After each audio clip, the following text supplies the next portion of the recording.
En los años 1960, el señor Ernest Gordon publicó unas memorias de su experiencia en la Segunda Guerra Mundial. Era un soldado norteamericano que terminó siendo prisionero en Japón.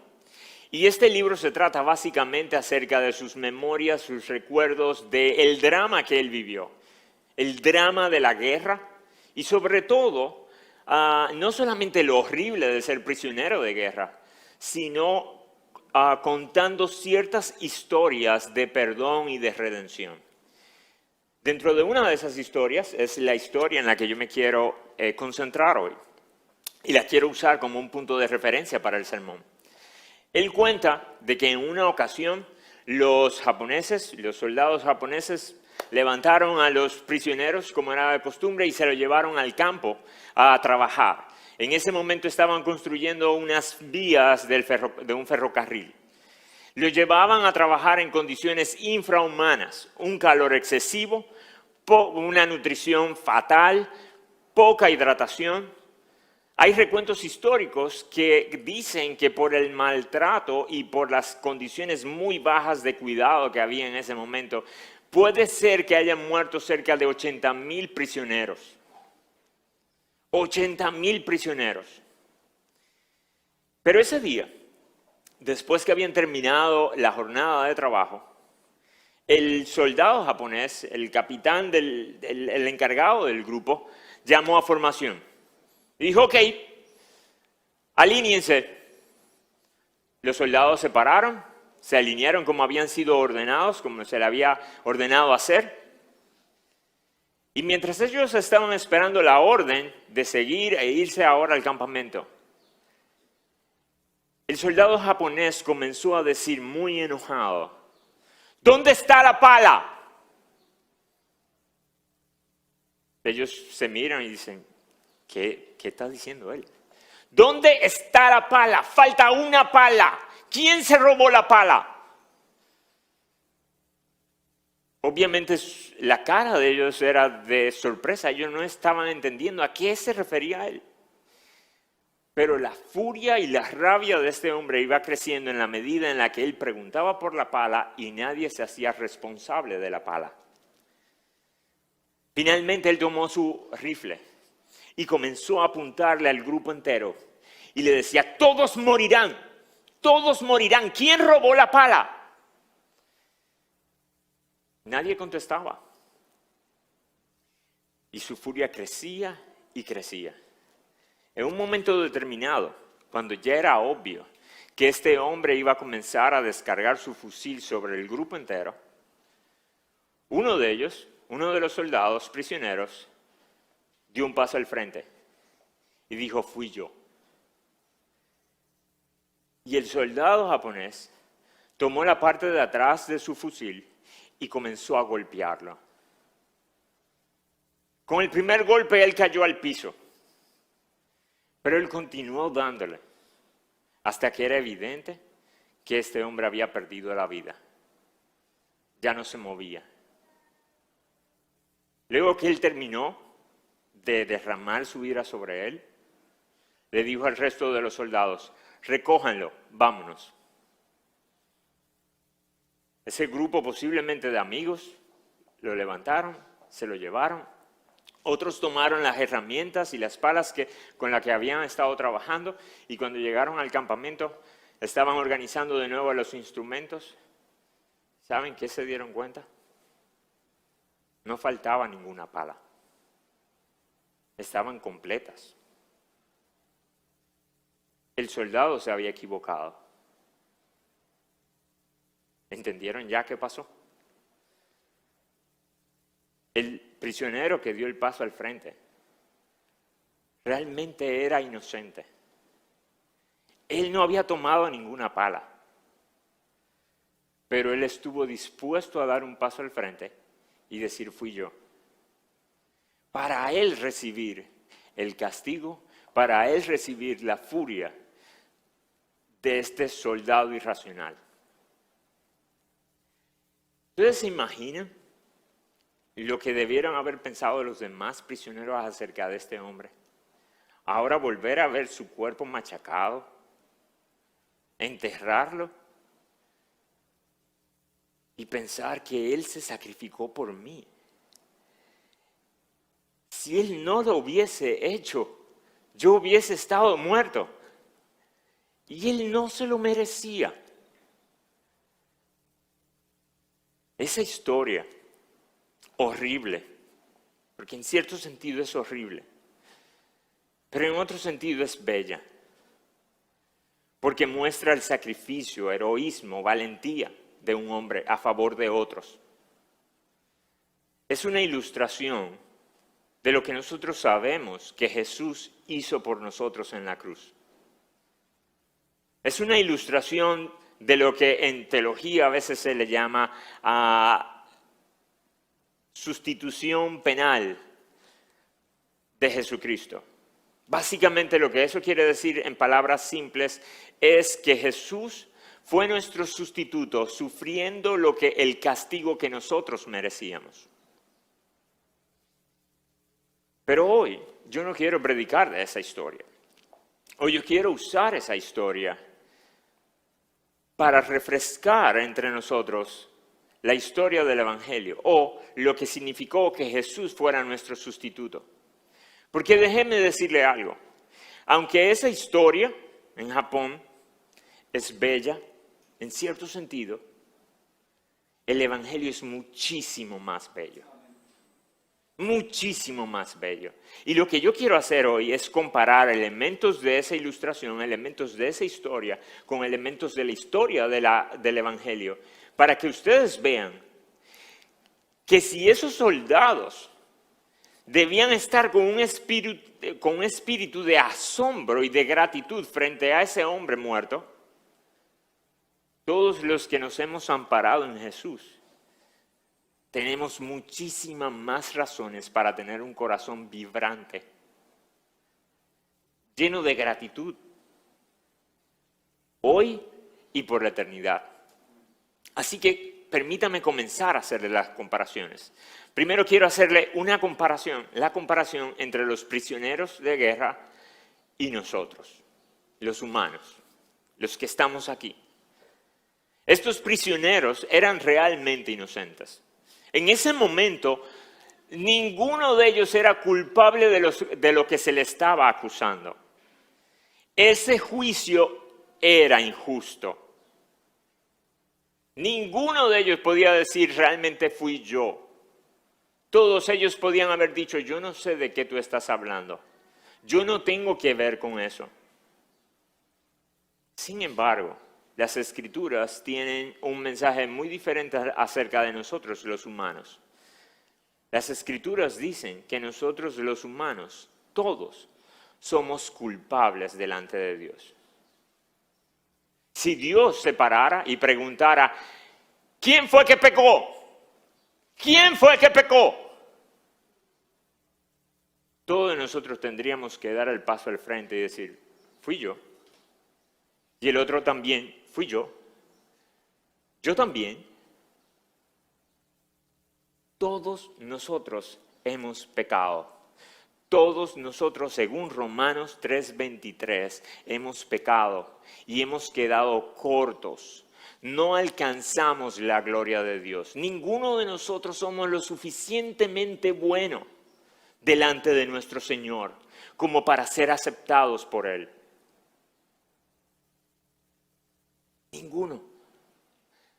Obviamente, si nosotros comenzamos a compararnos entre nosotros, hay mejorcitos. Ustedes pueden comenzar a compararse entre uno y otro, entre ustedes y los grupos de los liberales o los progresistas, y pueden llegarse a sentir mejor que ellos. ¿Y saben qué? Sí, hay personas que tienen más gracia común que otras. Pero cuando nos ponemos delante del estándar de Dios, ninguno llena, ninguno cubre. A Romanos 3:9, ustedes lo conocen, dice, entonces, ¿qué? ¿Somos nosotros mejores que ellos? De ninguna manera, porque ya hemos denunciado que tanto judíos como griegos están todos bajo pecado. Como está escrito, no hay justo ni aun uno, no hay quien entienda, no hay quien busque a Dios. Todos se han desviado, a una se hicieron inútiles, no hay quien haga lo bueno, no hay ni siquiera uno. Jesús resumió la ley, el espíritu de la ley, en amarás a Dios con toda tu mente, con toda tu alma, con todo tu corazón, con todas tus fuerzas. ¿Tú cumples ese mandamiento? ¿Lo has cumplido algún día de tu vida? No te estoy preguntando ni siquiera en tu vida. Un día de tu vida. ¿Lo cumpliste ayer? ¿Tú amas a Dios intensa y constante y crecientemente? No. ¿O tú has cambiado a Dios por cosas de su creación, por regalos que Él nos dio? Tú no usas las posesiones o el poder, las posiciones para sentirte seguro. Y en la medida en la que tú obtienes más posesiones o posiciones, entonces ya tu corazón no está ansioso. O tú te llenas de ansiedad y de temor y de desconfianza porque te falta. Pregunta, ¿qué es lo que te falta si tienes a Dios? ¿Usas el placer de la forma que Dios ha diseñado el placer?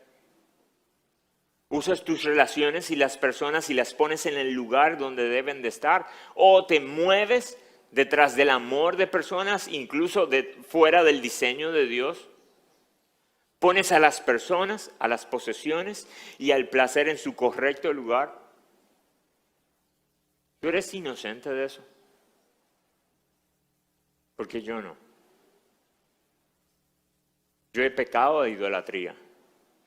Yo he cambiado la gloria del Creador por la creación. Yo he puesto mi confianza, mi deleite, mi gozo en cosas del mundo y no en Él. Yo tendría que dar un paso al frente y decir, fui yo. Y yo creo que tú también. Jesús dijo, el segundo mandamiento es semejante. Ama a tu prójimo como a ti mismo. ¿Tú has cumplido ese mandamiento? ¿Tú has cumplido ese mandamiento? Empezando desde honra a padre y a madre. Comiencen a pensar, los que ya son mayores aquí, desde chiquitico, yo he honrado a padre y madre. Yo he sido fiel a ellos, yo les he obedecido. Y no solamente que lo he obedecido, sino que en mi corazón lo he respetado, los he valorado. Y ahora los que están más adultos y los que ya tienen padres entrados en edad, ¿tú los estás honrando y estás cuidando de ellos? ¿O te has olvidado de tus padres? ¿Qué tal acerca de la mentira? Tú siempre dices la verdad. Siempre dices la verdad. Tú no usas la verdad para manipular y que el otro entienda algo que realmente no era. Pero yo no dije mentira. Pero tampoco dije toda la verdad. Tú no has hecho eso. Tú no dices de esas mentiritas blancas, que no son blancas, todas son negras y diabólicas. Pero tú no has mentido. Tú no has deseado el sexo fuera del diseño de Dios, ya sea como soltero o ya sea incluso como casado. Tú no has deseado a otra mujer. Porque si lo has hecho, eres culpable. ¿Qué de la codicia? La envidia. ¿Cuál de nosotros es inocente? ¿Cuál de nosotros es inocente?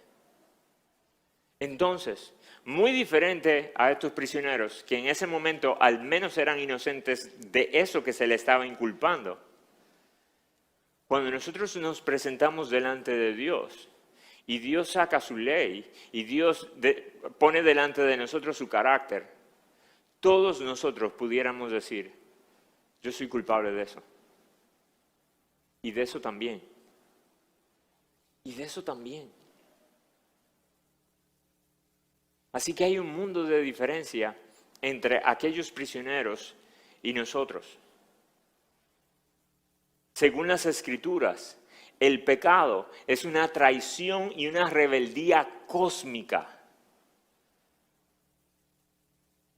Pero nosotros nos hemos acostumbrado tanto a él, nacemos en esa pecera del pecado, que yo creo que todos nosotros decimos, bueno, pero claro, es que nadie es perfecto. Eso lo sabemos. ¿Quién es perfecto entre nosotros? Pero en un grupo como este, yo no creo que tenga que convencerlos de que todos somos pecadores. Nuestro mayor problema es entendiendo lo grave del pecado. Nuestro mayor problema no es decir, sí, yo sé que ayer yo me incomodé un momento y como que yo tengo el temperamento fuerte y yo me iré. No, es que tú no entiendes que según las Escrituras, ese pecado merecía el infierno. Por ese pecado, tú merecerías el juicio de Dios. Y cuando ustedes comiencen a tener dudas de lo grave del pecado, solamente váyanse a Génesis 3 y piensen que porque Adán y Eva tomaron un fruto, hicieron... Todo el universo quedó maldito. Entonces luego, tú desobedeces a Dios, tú eres incrédulo, tú sustituyes la verdad por la mentira y tú crees que eso no ha pasado nada, porque no vino la voz de Dios y te dijo, no, simplemente en las Escrituras dice que Dios sigue aguardando, pero no olvidando. Él sigue anotando y Él ha declarado que un día va a llamar a juicio. Ahora bien, yo he mencionado acerca de Dios. Quisiera pasar a la siguiente comparación. El soldado japonés y Dios. Yo le estaba diciendo que según las Escrituras, Dios va a tener que traer juicio sobre todo aquel que es culpable. Y este hombre derramó juicio y ira sobre los soldados. Ahora, ¿qué diferente es este soldado derramando su ira y su rabia sobre prisioneros inocentes y nuestro Dios que va a derramar su ira sobre hombres culpables? Y lo primero que quiero señalar, lo cual es lo más obvio, es que este hombre estaba completamente equivocado. Hizo un juicio equivocado. Cuando Dios nos llame, no va a ser un juicio equivocado. Él no va a imputar a nadie de algo que no haya hecho. No va a haber un pecado adicional que Él te imponga, pero no va a haber un pecado de menos. No va a haber uno que Él se le haya quedado o que Él haya olvidado. Pero más que eso, Él no solamente toma en cuenta tu conducta, tus pensamientos, tus deseos. Pero tengan pendiente esto. En nuestra cultura, hablar de que Dios va a hacer juicio y que Dios va a ir contra el pecador no es algo bonito, no es algo agradable. Incluso no es del tipo de doctrina en el que los cristianos nos gusta hablar. Porque es dura, no es atractiva para el no creyente. Es más fácil hablar del amor, de la gracia, que hablar del juicio y de la ira de Dios. Sin embargo, yo quisiera poner en sus mentes que el juicio y la ira de Dios es una doctrina preciosa. Es una doctrina que debería llevarnos a llenarnos de esperanza. Piénsenlo de este modo. Va a haber un día en el que todo el que hizo lo malo va a recibir castigo. Hoy día nosotros nos molestamos, nos airamos cuando escuchamos de personas, de políticos, empresarios, y no tienen que ser tan grandes, incluso personas de bajos recursos que se salen con la suya. Nos llenamos de ira y de molestia y decimos, eso no puede ser. ¿Cuándo es que van a pagar? El que Dios sea justo y el que Dios se aire contra el pecado y contra el pecador, ¿saben lo que significa? Hay un día en el que todo abuso va a ser justamente castigado. Hay un día en el que todo corrupto va a ser justamente sancionado y llamado a cuenta. Y todos nos pondríamos contentos con eso. ¿Saben cuál es el problema? Que nosotros no tenemos problema con que a los malos le venga el juicio. Nuestro problema es llamándole malo a lo que Dios le llama malo. Nuestro mayor problema no es decir que los malos merecerían castigo. Nuestro mayor problema es asegurar que yo soy de los malos y que merezco el castigo. La mayor lucha de nuestro corazón es tener que reconocer que mis hijos son de los malos y que merecerían castigo. Que nuestros amados son de los malos y que justamente merecerían el infierno. Ese es nuestro mayor problema. Nosotros no tenemos problema con que a los que nosotros llamamos malos, Dios los sancione. Nuestro mayor problema es llamarle malo al que Dios llama malo. Y lamentablemente tener que decir que yo estoy dentro de ese grupo. Así que la primera gran diferencia entre el soldado japonés y Dios es que Dios iba a hacer un juicio justo y completo. Pero la segunda cosa que quisiera poner delante de ustedes es la paciencia de Dios, la ira y la paciencia de Dios. A veces nosotros pudiéramos pensar que Dios actúa como este soldado, un Dios gruñón, molesto, que fácilmente se enoja. Pero si nosotros vamos a las Escrituras y vemos precisamente esos momentos en el que Dios muestra algo de su ira, yo les quiero proponer que siempre que Dios muestra algo de su ira, previamente mostró mucha paciencia. Déjenme darles un par de ejemplos. El diluvio. ¿Se acuerdan cuando Dios determinó limpiar la tierra?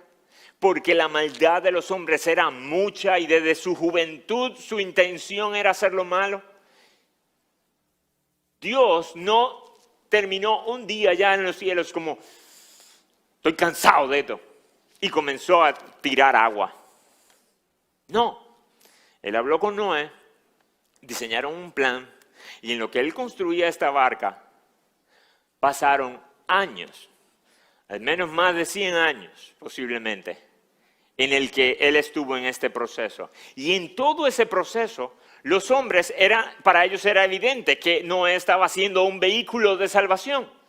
Así que ellos estaban teniendo la oportunidad de decir, ok, ¿de qué es que nos vamos a salvar? Tuvieron la oportunidad de ser predicados y no cambiaron.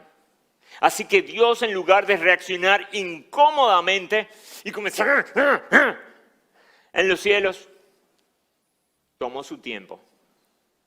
Siguiente caso, Abraham. ¿Se acuerdan cuando Abraham es llamado por Dios y le dijo, yo te voy a dar un pueblo, yo te voy a dar una descendencia, un pueblo, una nación, una tierra? Pero esa tierra va a ser la tierra del cananeo. Y les dice, pero no va a ser ahora. Yo no te voy a dar esa tierra ahora. En Génesis 15. Él dice, va a ser en la 4ª generación. Van a pasar cerca de 400 años para que tú recibas esa tierra. ¿Ustedes saben por qué? Porque la maldad del cananeo, del amorreo, había crecido. Pero Dios le dice, pero no ha llegado al colmo. Entiendan el colmo de la paciencia de Dios. Él dice, estos hombres merecen juicio. Merecen ser quitados de la tierra. Pero yo puedo seguir esperando 400 años más, porque todavía ellos no han llegado al colmo. Y uno pudiera decir, Señor, pero si son malos, si ya se lo ganaron, y tú sabes que al final va a pasar, resuelve ahora. Pero Él sigue aguantando. Más adelante, la historia de Jonás. es llamado a Nínive a proclamar perdición, condenación para Nínive. Sabemos algo de la historia de Jonás y que él no fue de una vez, pero cuando finalmente llegó, habló acerca del mensaje de juicio de Dios. La gente de Nínive, de una forma extrañísima, se arrepiente. Y va y le pide perdón a Dios, y hace cilicio, y hace obras de arrepentimiento. Y una nación que estaba a 40 días de ser completamente borrada, Dios le dice, ok, yo los perdono. Entiendan esto, Nínive había acumulado maldad por décadas. Dice, en el capítulo 1, dice que el clamor de la tierra había llegado a Dios por causa de la maldad de Nínive. Es como si todas sus maldades se fueran acumulando hasta que finalmente llegaron al cielo y Dios dijo, ahora viene el juicio. Y en un momento, en una semana, porque el pueblo dijo, perdónanos, Dios perdonó. Y Jonás en el capítulo 4 le dice a Dios peleándole, eso era lo que yo decía cuando yo estaba en mi tierra, por eso era que yo no quería venir, porque tú eres un Dios compasivo, clemente, rico en misericordia, que te arrepientes del mal con que amenazas. Yo no quería venir precisamente por eso, porque yo le tenía miedo a que tú tuvieras compasión de ellos. ¿Saben qué? A través de todas las escrituras nosotros vemos que antes de que Dios derrame su ira, pasaron décadas, sino siglos, antes de que su juicio llegara. Y esas son historias del Antiguo Testamento. ¿Qué de nosotros? Ustedes nos, perdónenme la palabra en dominicano, ustedes no se hartan de ustedes mismos. En serio. En serio. Uno en su vida, años en el Evangelio. Y uno dice, y todavía yo caigo en esto. Y todavía yo sigo viniendo al mismo sitio. Y todavía yo sigo pecando de lo mismo. ¿Y hasta cuándo? Y Dios nos sigue aguantando. No es que no pasa nada. En muchas ocasiones Él manda su buena y amante y dolorosa disciplina para hacernos entrar en razón. Pero no es para exterminarnos, es para atraernos a Él de nuevo. Entonces, no vayan a pensar que Dios en los cielos es como este soldado furioso, rabioso. Su ira Él la va aplacando hasta que un día la derrame. Pero el tercer aspecto que yo quisiera comparar entre Dios, entre este soldado y Dios, es no solamente la paciencia de Dios, sino la gracia de Dios.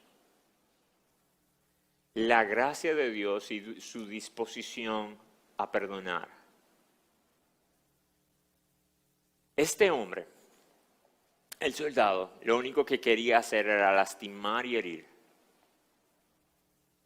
ante soldados inocentes, prisioneros inocentes.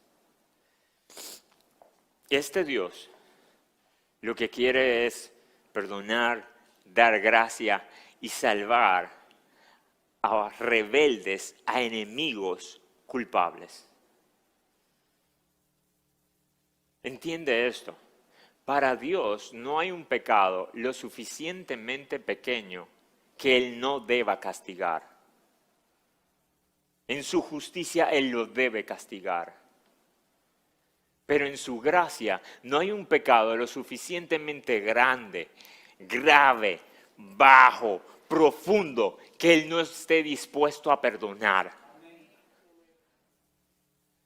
En su justicia no hay una cantidad pequeña de pecados que Él está dispuesto a tolerar y aguantar. No la hay. Y en su gracia y en su misericordia no hay toneladas de pecado que Él no esté dispuesto a perdonar y a olvidar. Toneladas de pecado. Y no me refiero a los pecados de la humanidad, me refiero a tus pecados y a los míos.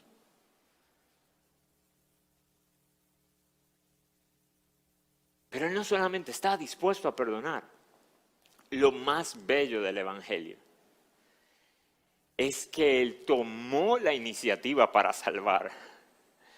No es que si alguien hubiese pedido perdón, si alguien hubiese encontrado la forma de salvación, Él la hubiese aceptado. Fue que Él mismo se inventó el plan para salvar a los enemigos. Aquel soldado lo único que estaba buscando era un culpable a quien matar. Y Dios estaba pensando encontrar a un inocente para salvar. Y en la eternidad, la Trinidad, en comunión, pensó en el plan. Y Dios tomó la iniciativa. El sustituto, el que venía a tomar el lugar de la humanidad, no salió entre nosotros. No fue que nosotros encontramos al mejorcito. No fue que nosotros dijimos, hey, este no puede representar, y lo pusimos por delante. Fue que Dios mismo preparó a ese inocente. La segunda persona de la Trinidad decidió en el cumplimiento del tiempo tomar carne, vivir entre nosotros y en el momento determinado decir, fui yo. Así que cuando nosotros estemos lidiando en nuestro corazón con la justicia y la ira de Dios, pensemos en esto. Primero, es justa. Segundo, es demasiado paciente. Y tercero, está rodeada de gracia. Si hay alguien que perdió por la justicia divina, ¿saben quién fue? Dios mismo. Si hubo alguien que tuvo que entregar y sacrificar y perder por ser justo, fue Dios mismo. Porque de tal manera amó Dios al mundo que dio a su Hijo. Que dio a su Hijo para que todo aquel que cree no se pierda, mas tenga vida eterna. Ese sustituto era su Hijo. Ahora déjeme comparar a los dos sustitutos. Al sustituto de nuestra historia y el sustituto del Evangelio. Yo no sé mucho acerca de este Señor, ni siquiera sé su corazón ni su motivación. Yo no quiero rebajar su acto heroico, pero puede ser que él ni siquiera estaba consciente de que lo que iba a sufrir era finalmente eso. Puede ser que él dijera, bueno, algo me va a pasar. Algo me va a pasar, pero para que le pase a todo, que me pase a mí. Y eso ya es increíble. Pero posiblemente él no estaba del todo consciente de todo lo que le iba a pasar. Pero ¿qué tal Jesús? Jesús sí estaba consciente. Jesús sí estaba consciente. Y Jesús con determinación descendió. Vivió entre nosotros y en el momento preciso le dijo a sus discípulos, vamos camino a Jerusalén, porque es necesario que los líderes de la nación me tomen, me juzguen injustamente, me lastimen, yo muera y luego resucite. Es necesario. Y en el Evangelio de Lucas se enfatiza una y otra vez que Jesús se paraba e iba adelante. ¡Qué héroe! Cuánta valentía y cuánta determinación de parte de nuestro Señor a cumplir su misión. Pero la noche antes de ser, o la noche en la que fue entregado, Jesús se paró delante del Padre. Dijo, Padre, ¿es posible que lo hagamos de otra manera? Porque Él sabía lo que le tocaba. Él sabía la copa que tenía que beber y esa copa era la ira de Dios. Y el padre se quedó en silencio y no le contestó. Y eso significaba, no hay otro modo. Este es el modo. Y posiblemente en las Escrituras no hay un pasaje más hermoso para hablar acerca de esta misión del Mesías que Isaías 53. Déjeme leerle algo de Isaías 53, un pasaje muy conocido. Yo no espero darle a conocer nada nuevo, es solamente refrescar una belleza vieja. Isaías 53, versículo 3, refiriéndose al Mesías, al siervo de Dios, dice: fue despreciado y desechado de los hombres, varón de dolores, experimentado en aflicción. Y como uno de quien los hombres esconden su rostro, fue despreciado y no le estimamos. Piensen en esto. Jesús, el Verbo de Dios, quien había estado con Dios desde el principio, quien era Dios, estaba con Dios, por quien todas las cosas fueron hechas, para quien todas las cosas fueron hechas, y sin Él nada de lo que fue hecho, el que es la vida de los hombres. Aquel de quien se merece las poesías más hermosas, profundas, los cánticos más bellos. Aquel que merece toda admiración, asombro, alabanza, inspiración. Resulta que fue despreciado, fue ignorado, no fue ni siquiera tomado en cuenta. Eso estuvo dispuesto a ser nuestro sustituto. Y dice, fue experimentado en dolores.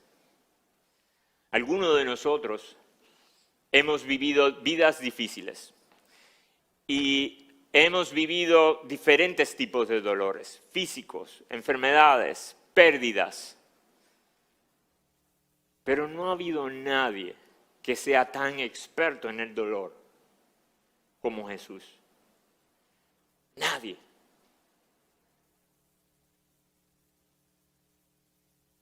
Ciertamente Él llevó nuestras enfermedades, Él cargó con nuestros dolores. Con todo, nosotros le tuvimos por azotado, por herido de Dios y afligido. Mas Él fue herido por nuestras transgresiones, molido por nuestros pecados. Ustedes pueden pensar en eso, en aquel que decía la palabra y las enfermedades salían huyendo. Aquel que tocaba la lepra y quedaba limpio, el leproso. Aquel que decía la orden y los muertos resucitaban. En la cruz, Él recibió todo lo que merecían nuestras enfermedades, nuestros castigos, y finalmente sufrió la muerte. ¡Qué contradicción! Más adelante dice, el castigo de nuestra paz cayó sobre Él. El príncipe de paz se convirtió en la ofrenda de paz. Eso lo hizo nuestro sustituto. Fue entregado, pasó por un juicio absurdo, injusto, fue humillado, fue lastimado, su piel fue abierta, fue crucificado, fue puesto entre ladrones. Y lo peor sucedió en esa cruz. Cuando Él expresó al Padre, Dios mío, ¿por qué me has abandonado? ¿Por qué me has abandonado? Y Él no se estaba refiriendo a ¿por qué tú me dejas pasar por todo esto? Es que en ese momento el Padre lo abandonó. Es que en ese momento el Padre se separó de Él. Es que en ese momento Él estaba sufriendo todo lo que el pecado merecía justamente. Eso fue lo que Él más sufrió. Y estuvo dispuesto a hacerlo. No por soldados inocentes, sino por enemigos culpables.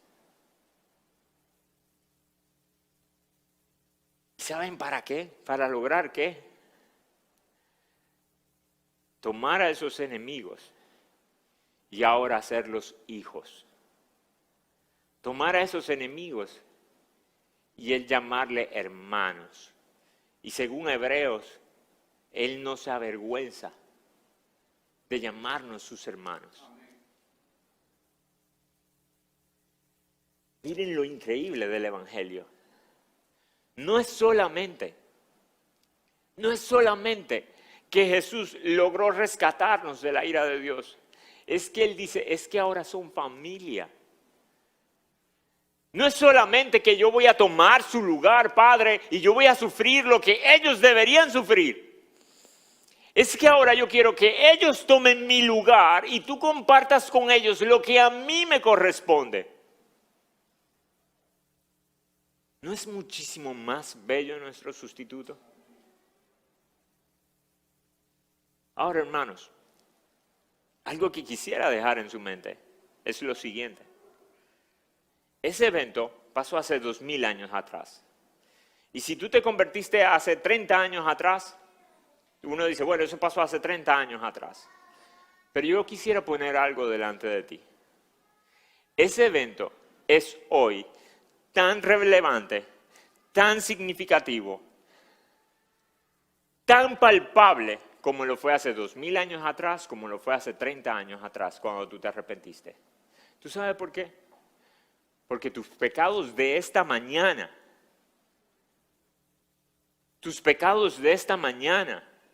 ya sea que hiciste algo malo o que dejaste de hacer cosas buenas, también merecían juicio de Dios.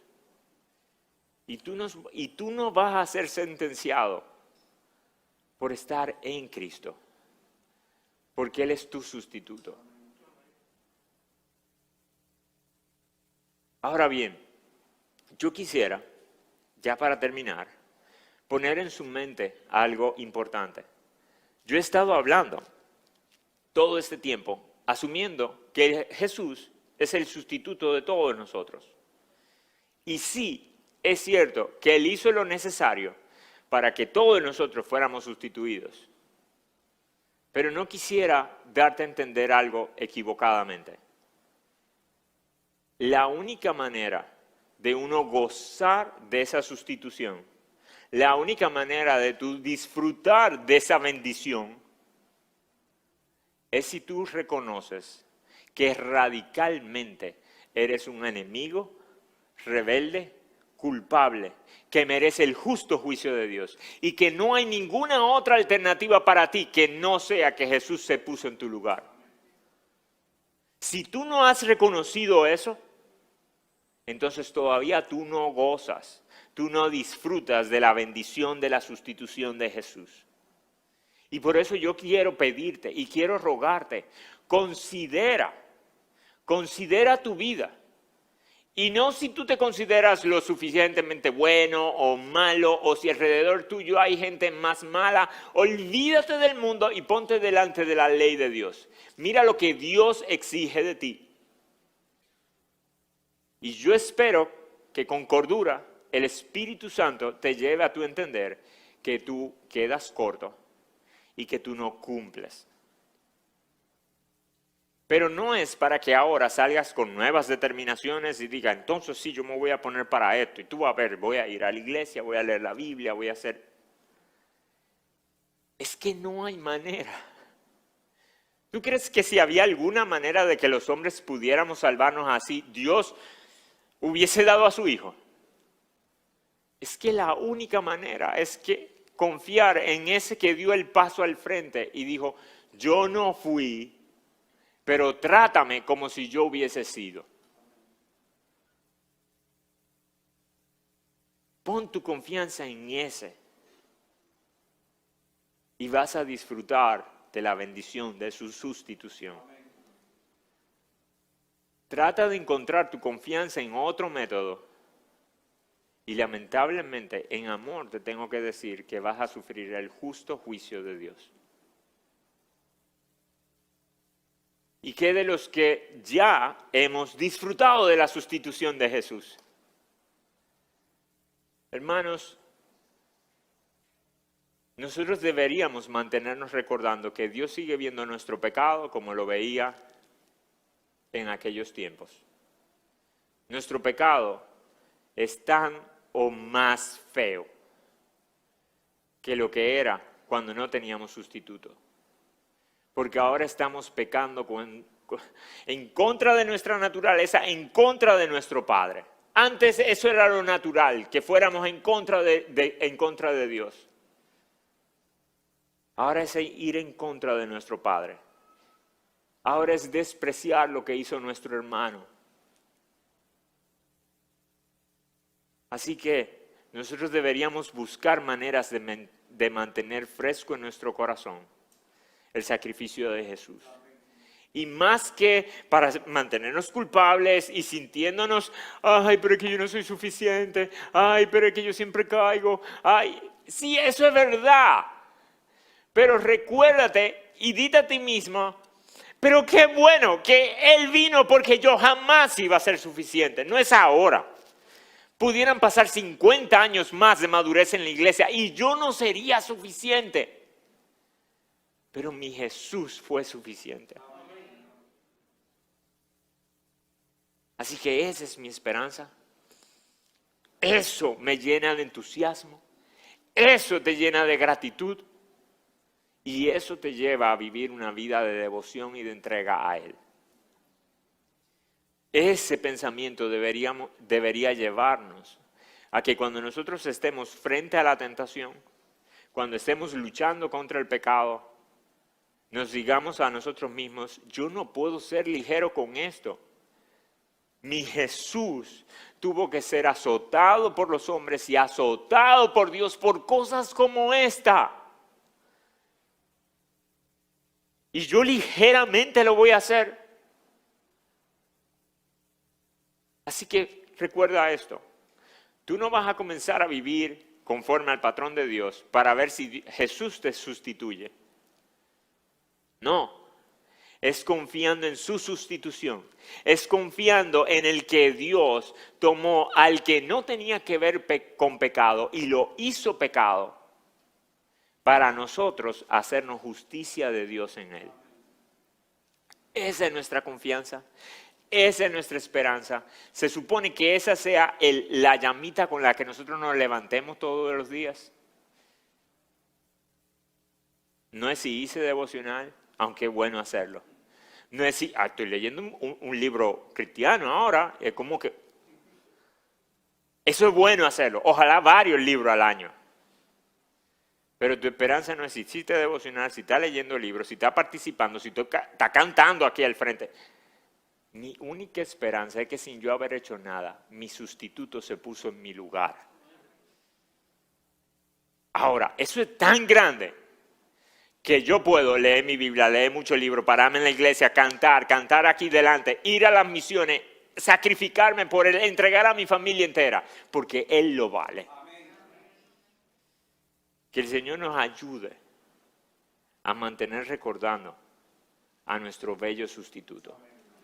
Al inocente que tomó mi lugar, tu lugar, nuestro lugar, para darnos un lugar al lado de Dios, por la eternidad. Perdonen la expresión, pero qué cosa tan loca es el Evangelio. Qué historia tan bella. Qué historia tan triste. Qué mal habla de nosotros. Qué mal habla de nosotros. Pero la Biblia no es un libro de autoayuda. Es el libro que nos cuenta de cómo Dios nos ayuda. Así que mantengámoslo recordando, mis hermanos, y recordemos a ese bello sustituto. Confiemos en su sustitución y hagámosle claro al mundo que tanto en República Dominicana, en India, en las Amazonas, en países orientales, necesitan al mismo sustituto. Ellos necesitan al mismo sustituto, porque si no tienen a ese sustituto, van a ser justamente condenados. Por eso nosotros deberíamos tomar en serio y comprometernos con las misiones y con el cuidado del que no conoce de Dios.